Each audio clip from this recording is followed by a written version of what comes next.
This is just the worst of the like liberal doublespeak, where it's like, oh, it's all complex, it's all blah blah blah, but also you must make the choice, and it's us or them, and we're liberal and constitutional, except when we're illiberal and non-constitutional and non-democratic. But ignore that bit, we're still the good guys. Man, fuck off.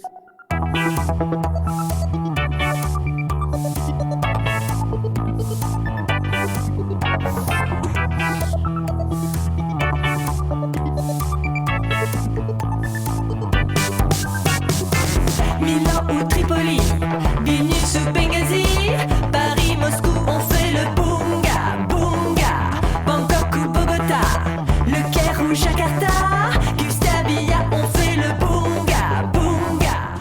Username Nigel B. Opinion, 25th of July, 2025.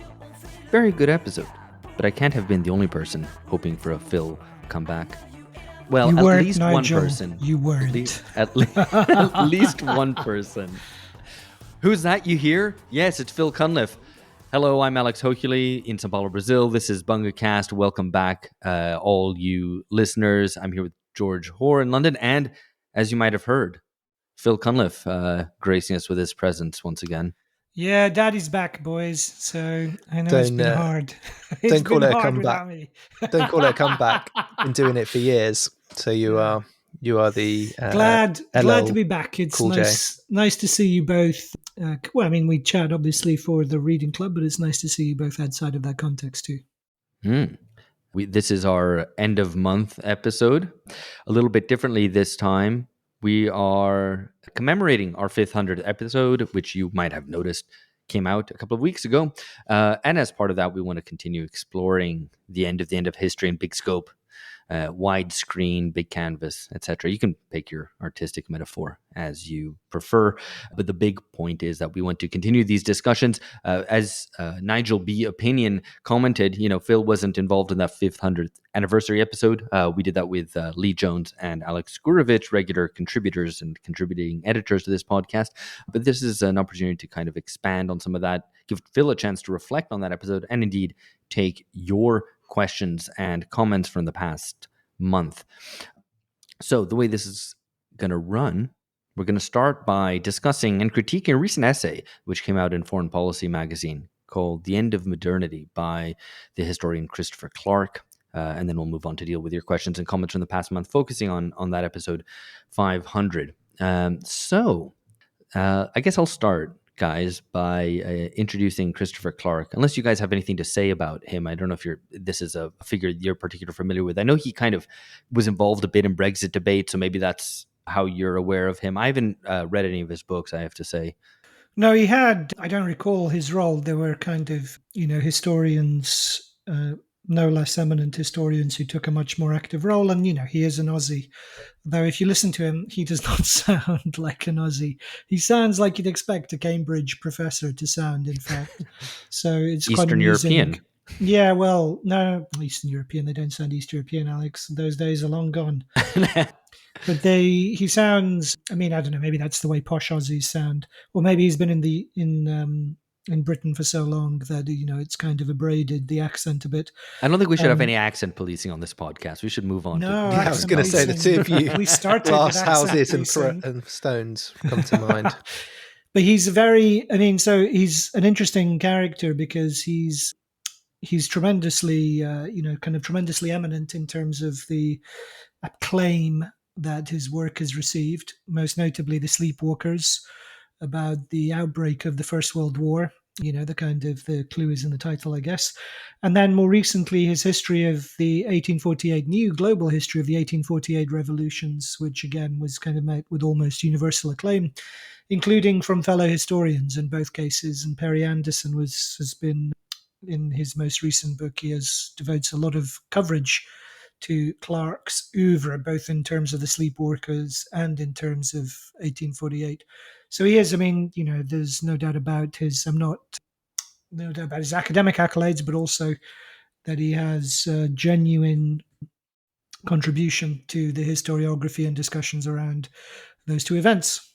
Yeah, indeed. And I think he's also been someone who's warned against using historical analogies. And we might come on to why this might be relevant. In fact, we ourselves are also warned against facile historical analogies under, warning against understanding our moment as the same as the 1970s years of lead in Italy, or the Weimar era in Germany, or whatever. You can pick your incorrect historical analogy according to your preference. Maybe we should actually, I even thought of doing an episode on that where we invite people to come on to talk about bad historical analogies for our era and why they're wrong. Maybe an idea for the future. Anyway, but that's for a now, great idea. That's a great idea. We definitely should. Yeah. And we thought about, I recall we thought about that a while back, particularly with regards to Weimar, delving more into the detail of Weimar to demonstrate just how different it is from our own period. But anyway. Yeah, but there are other periods. Of course, really, we're at the end of the Roman Republic. That's what really is. Or no, maybe the Roman Empire. I'll make my mind up and get back to you. Right. So Clarke, he's this Aussie historian. Has works on the history of Prussia, thematic studies of German history. This book on the 1848 revolutions, which Phil already mentioned, which came out recently. Yeah, I should say, so I've not read the 1848 book or, unfortunately, Sleepwalkers. I did read his history of Prussia, Iron Kingdom, and it is brilliant, like, no doubt about it. Oh, okay. Sleepwalkers, I think, is interesting. There's a piece in Tribune recently which kind of discusses some of Clarke's claims and the way that... What's Tribune? Tribune magazine. No, you're thinking of Ayatollah magazine. I knew you were. I knew it. God. Oh my God! This is what people have missed. This is what people have missed. Well, is it not owned by the Islamists now? Am I wrong about that? It is, and okay. I knew that you were going to. For people who aren't aware, it's now owned by the Islam Channel, which I think was founded by a Tunisian Islamist. I have actually appeared on the Islam Channel. I mean, years ago now, decades ago, but I've appeared on it as a talking head. Providing a secular perspective, telling them, they're all wrong and Allah is not so great. Perhaps you're the Islamist infiltrator in Banga. the sleeper cell has been sleepwalking into Islamism. Anyway, I made a joke about the Tribune being Islamist in a WhatsApp group, but that's where I left it. I didn't bring that onto the podcast, but trust Phil to not miss that jibe. That's what I bring to the party. That's what I bring to the party, and the people love it. So, Sleepwalkers. What is interesting about that is that book, which came out in 2012, it's about the way that Europe went to war in 1914. That metaphor was taken up by decision makers, policymakers. It contributed, this metaphor, to a lot of public discourse about the way that one can be complacent about walking into war, sleepwalking into war. Although Clarke, in that book, from my understanding, reading it, is that he holds that leaders walked to war in a quite deliberate and calculated fashion.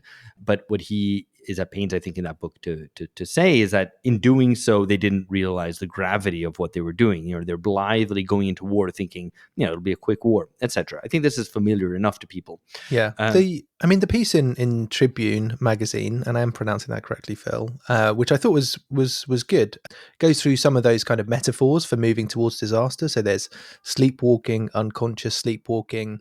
And then, as you were saying, Alex, so Clarke himself says that elites before World War I walked towards danger in watchful, calculated steps.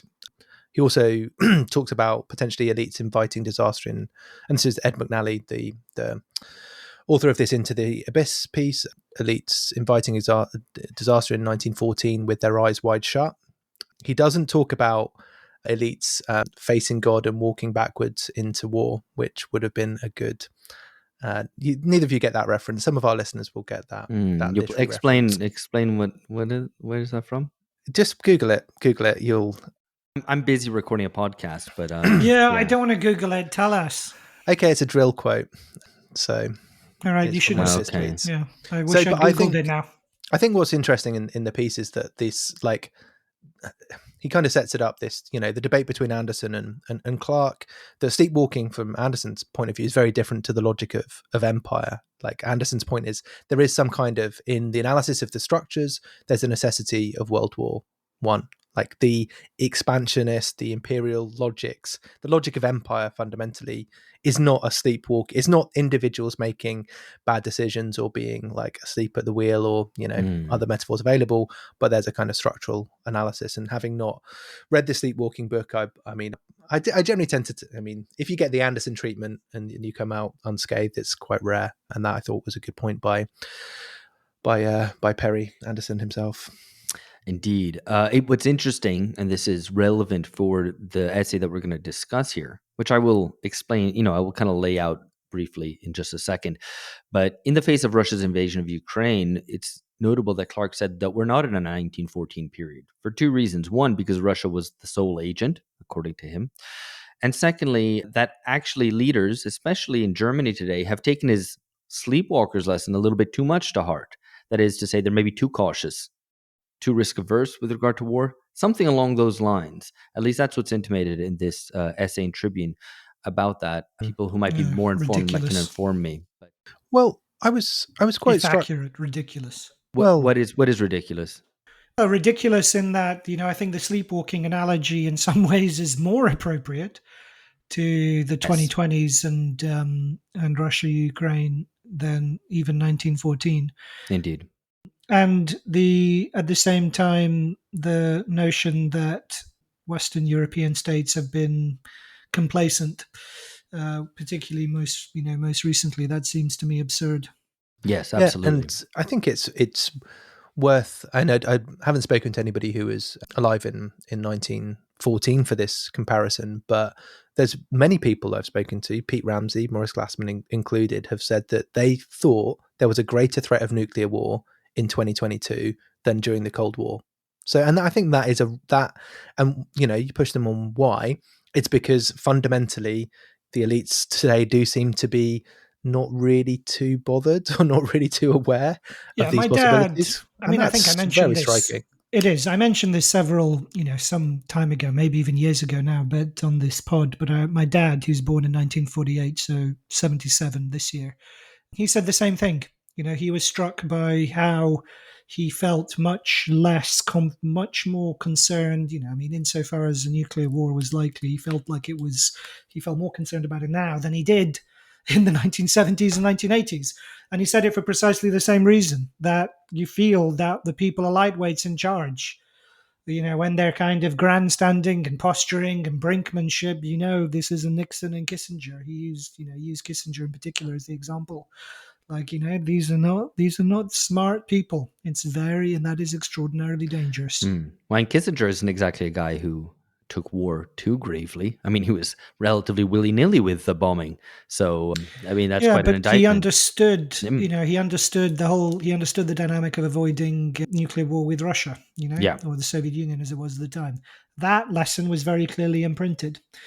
And it's something else. I think the other thing we could say is, I don't think you had to be alive in 1914 that the wave of anti-Russian chauvinism that swept the West in 2022 about banning, you had articles in The Guardian talking about withdrawing Tolstoy and Dostoevsky from public libraries, the banning of Russian composers and athletes, or demands that they sign kind of loyalty oaths to NATO before they were allowed to participate in films and tours in the West.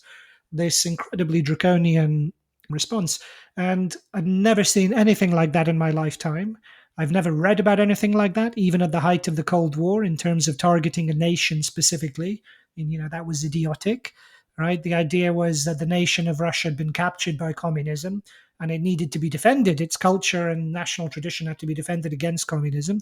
The only thing that it's comparable to, as far as I'm historically aware, is the wave of anti-German hysteria, where they stopped playing Beethoven and Mozart in Britain and France during the First World War. And you think that would be a parallel that should be familiar to Chris Clarke, but it seems not.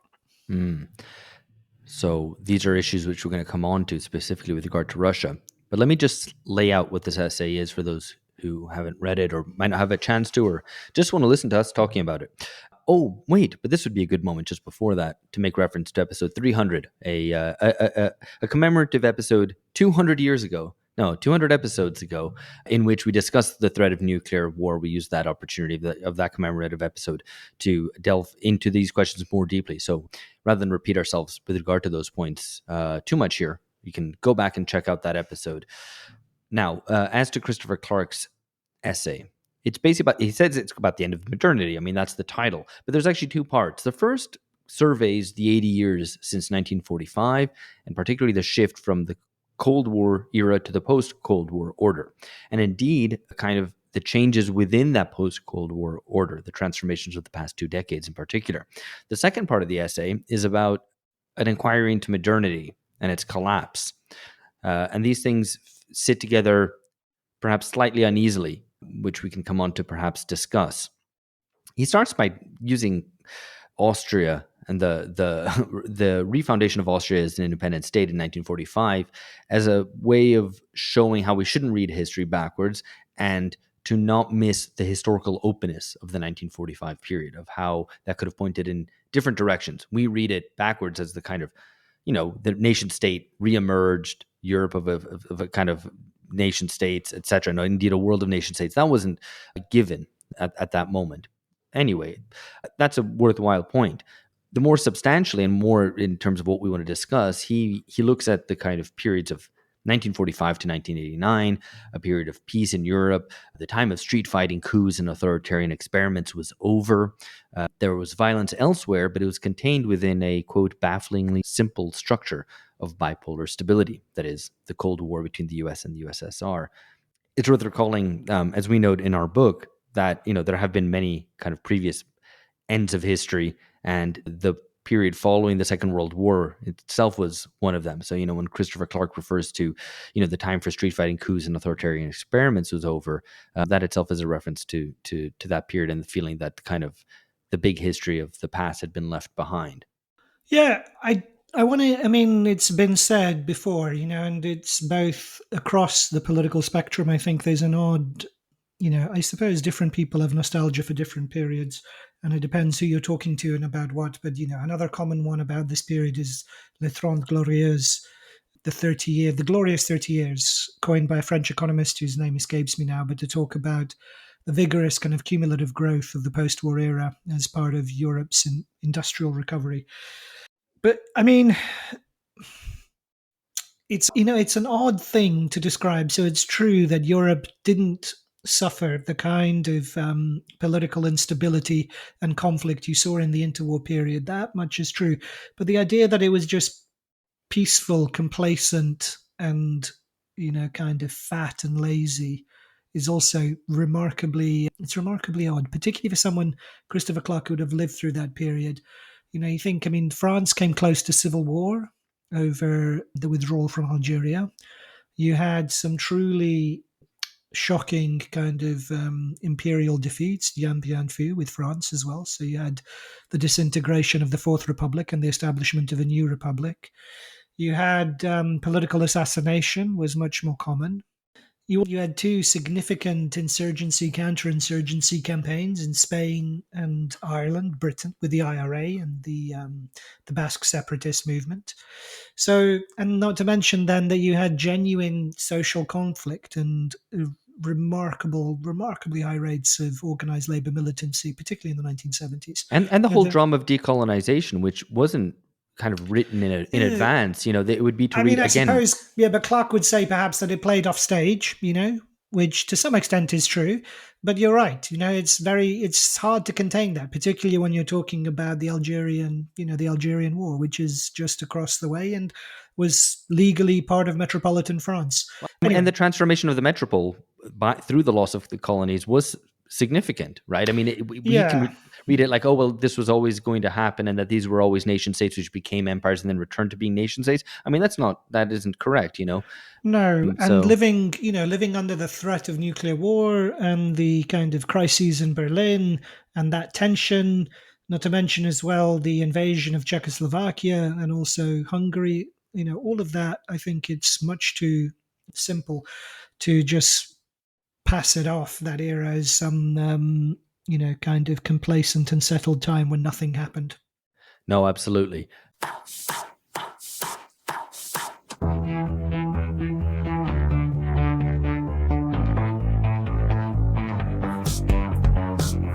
So let me just continue quickly walking through the essay. He talks about following the Cold War period. You have the period from 1990 to 2025, where something different took the place of the Cold War. What that something was is under discussion. We are still working it out, which sounds like a sort of bad Adam Curtis style narration.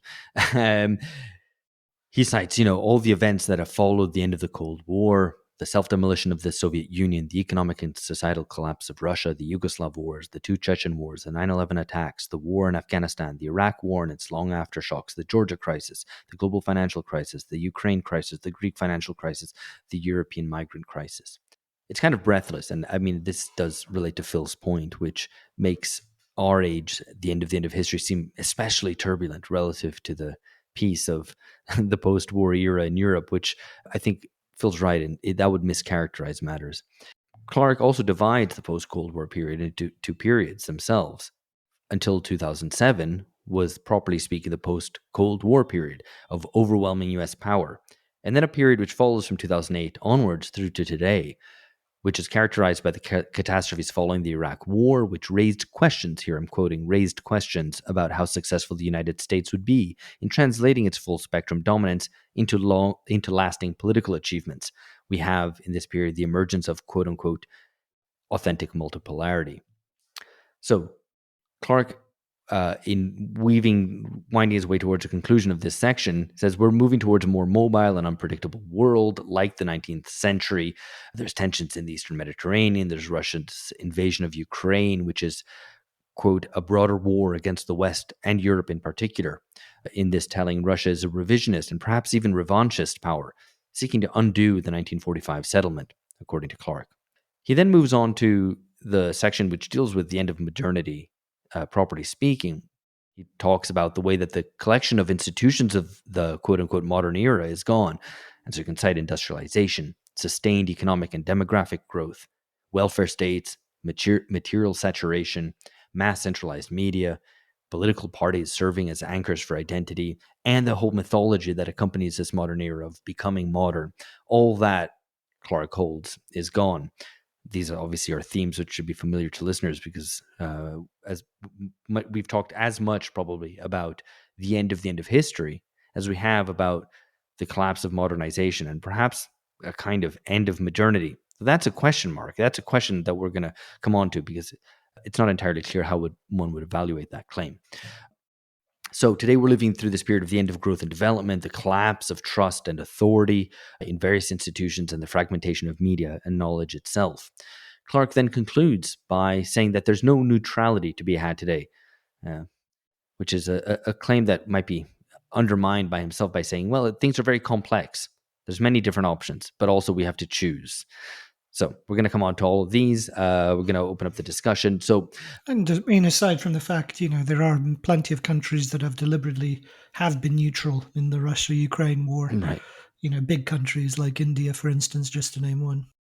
Yeah, indeed. So this idea that there's no neutrality to be had today is really questionable. It seems like an argument. Brazil, right? No, indeed, yeah, exactly. I mean, it's an ought smuggled in as an is, right? It's a normative statement smuggled in as a descriptive one. So we're going to discuss several points here. One to do with the 1989 moment and whether it happened in Beijing as much as it did in Berlin. What the meaning of that would be. A comparison of Trump to Stalin, which is intriguing.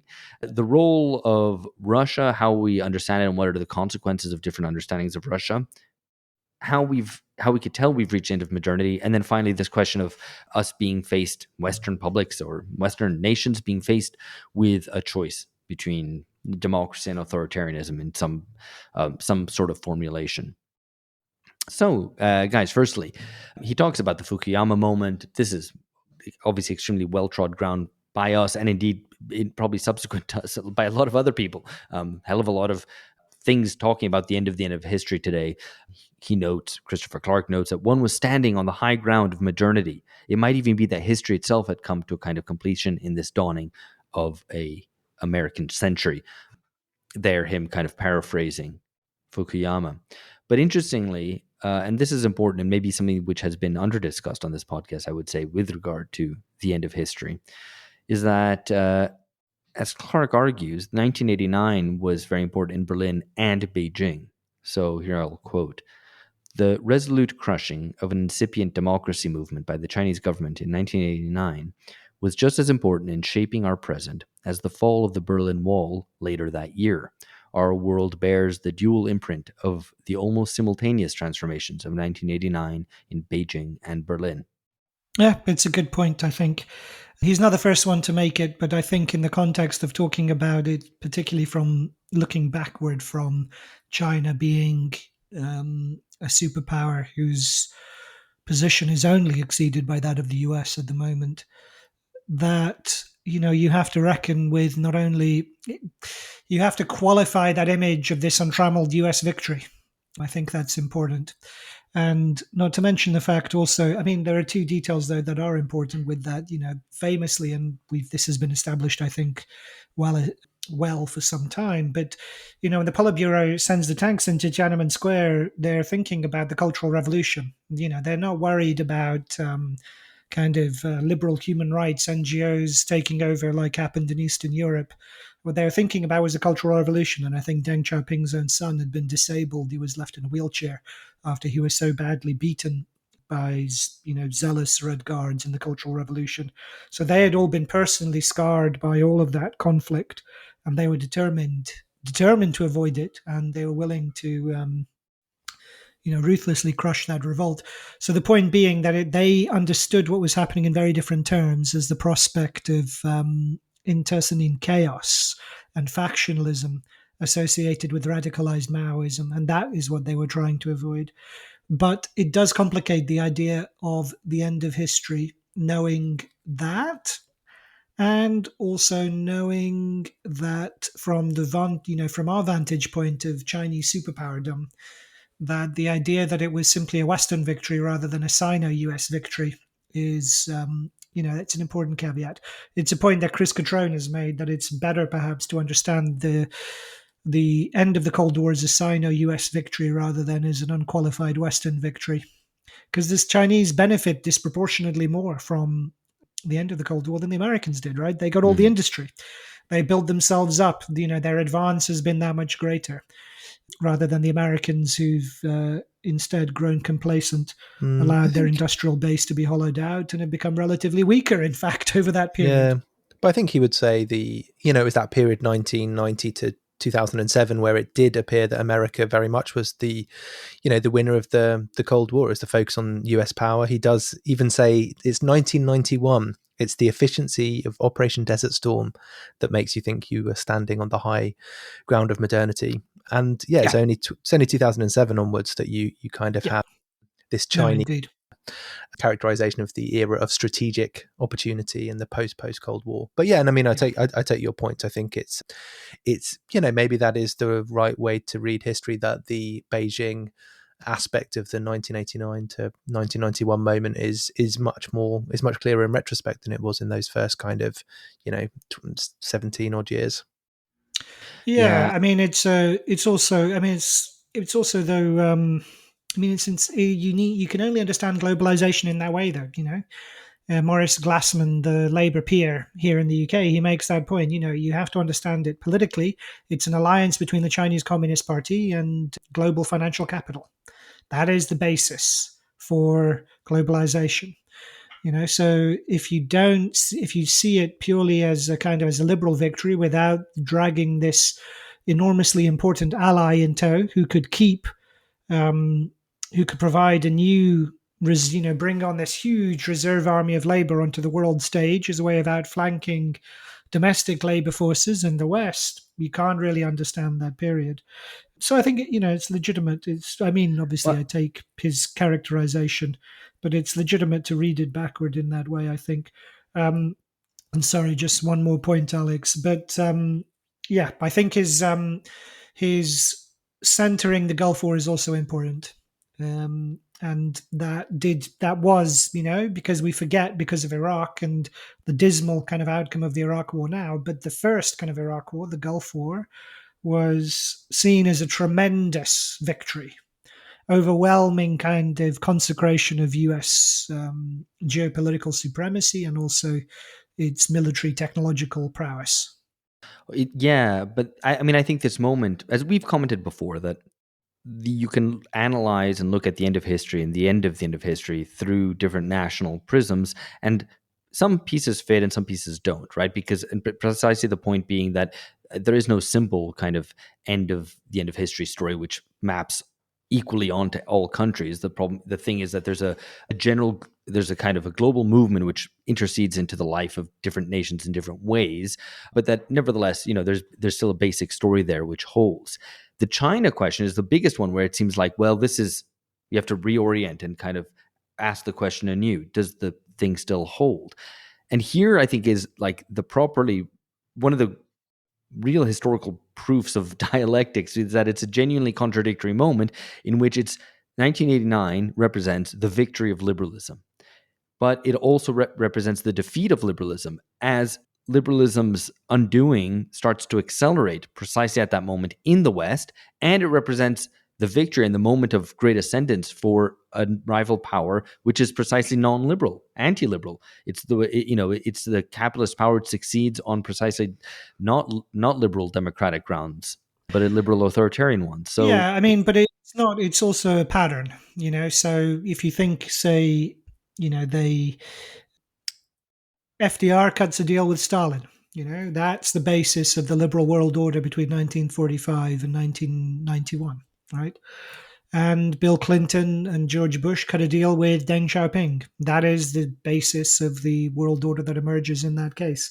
So the liberal, and that has been overlooked. Everyone knows about Yalta and Potsdam historically, looking backwards, because you had an explicit kind of ideological confrontation, whereas very self-consciously, the Deng Xiaoping used that strategy of avoiding explicit confrontation, biding their time, being much more kind of strategically patient. There was no open ideological confrontation. They hosted the women's rights conference with Hillary Clinton in Beijing, the famous women's conference in Beijing a bit later, and they mounted a strategy of integration rather than opposition and withdrawal. So, but the point is, like, liberal powers have made these deals, these kind of Faustian pacts, as the basis of founding new liberal orders, and they might become more or less visible at different points. I mean, but that would be consistent with a certain understanding of liberalism, and of course, liberalism means many different things, but which is kind of pluralistic and realist, knows its own boundaries, versus a very triumphant globalist liberalism, which has to continually exceed its own boundaries. And here it becomes quite closely interlinked with what we understand capitalism to be. Yeah. It's not just not just liberalism as an ideology, but this is the that thing. Hubris is much more obvious in the 1990s, obviously, than in the 1940s and 50s. Yeah, exactly. Hello, friends. You've reached the end of a sample from an episode only available to subscribers. We put out 2 episodes a month for free. For access to the rest in its entirety, please join us at patreon.com/Bungacast. For $7 a month, subscribers receive original, exclusive episodes with the entirety of the Bungacast cast. That's George Hoare, myself, Alex Hochuli, and our contributing editors, Philip Cunliffe, Amber Lee Frost, Catherine Liu, Lee Jones, Alex Gurevich, and Lee Phillips. We've got extended interviews with guests, episodes on current affairs, and original episodes on theory, history, and culture, so as to understand the crises of our times. We also have the Bungacast Reading Club, where Phil, George, and myself present the key books and essays necessary for understanding the world today, how we got here, and where we might be going. Subscribers also get a digital subscription to Damage Magazine, with whom we're partnered, and you can find all this info at patreon.com/Bungacast. We do hope you'll join us. These are turbulent times, and ideologically confused ones as well. What we try to do is find political clarity, to move beyond the decadent age of Bunga Bunga. De A ou pas se taire.